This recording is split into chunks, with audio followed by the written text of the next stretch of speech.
आपला सातारा जिल्हा हा निसर्ग सौंदर्याचा खजिनाच आहे। त्यात देखील महाबळेश्वर व पाटण तालुक्याला निसर्गाचा विशेष वरदहस्तच लाभला आहे।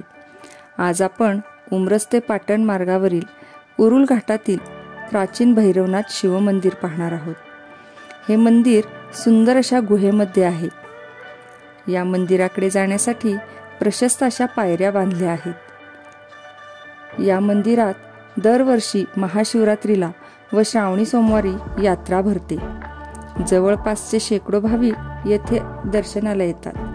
हा परिसर निसर्गाने नटलेला आहे। प्रवेश केल्यावर एक छोटा व एक मोठा असे दोन नंदी आपल्याला दिसतात। त्यांच्या समोर काळ्या कातळातील सुंदर अशी गुहा आपल्या नजरेस पडते।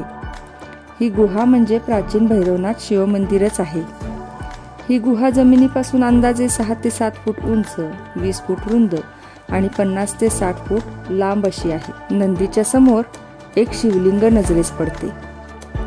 त्यामागे डमरू लावलेले त्रिशूळ व गणेशाची सुंदर मूर्ती आहे।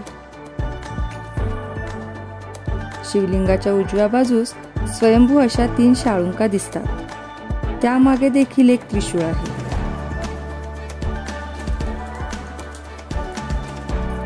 यांचे दर्शन घेऊन परतल्यावर सभा मंडपातून जाताना समोरील बाजूस पूर्व पश्चिम असे लोखंडी ग्रिल बांधले आहे। कारण पुढे गेल्यावर 25 ते 30 फूट खोलीवर पाण्याचा प्रवाह आहे।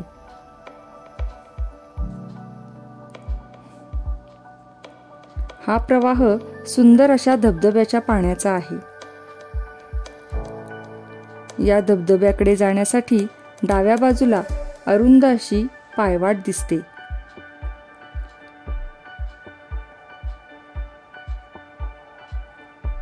या वाटेवरून पुढे गेल्यावर एक लोखंडी साकव आहे। साकव म्हणजे एक छोटासा पूलच। यावरून आपण प्रवाहाच्या पलीकडील बाजूस जाऊ शकतो व हा धबधबा जवळून पाहू शकतो। हा धबधबा साधारण 15 ते 20 फुटांवरून जमिनीवर पडतो। तसा हा वर्षभर कमी अधिक प्रमाणात पडतच असतो, पण पावसाळ्यात मात्र हा खूपच मोठा असतो। या पाण्याचा मंजूळ आवाज ऐकतच राहावेसे वाटते। या धबधब्याच्या आजूबाजूचा परिसर विविध झाडाझुडपांनी नटलेला आहे।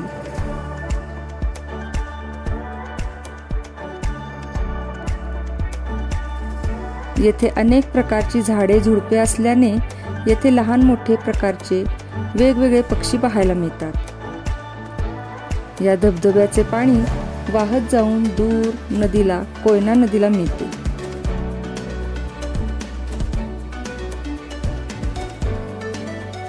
अशा या निसर्ग सौंदर्याने नटलेल्या या प्राचीन गुहेतील शिवमंदिराला व येथील धबधब्याला आपण नक्की भेट देणार ना?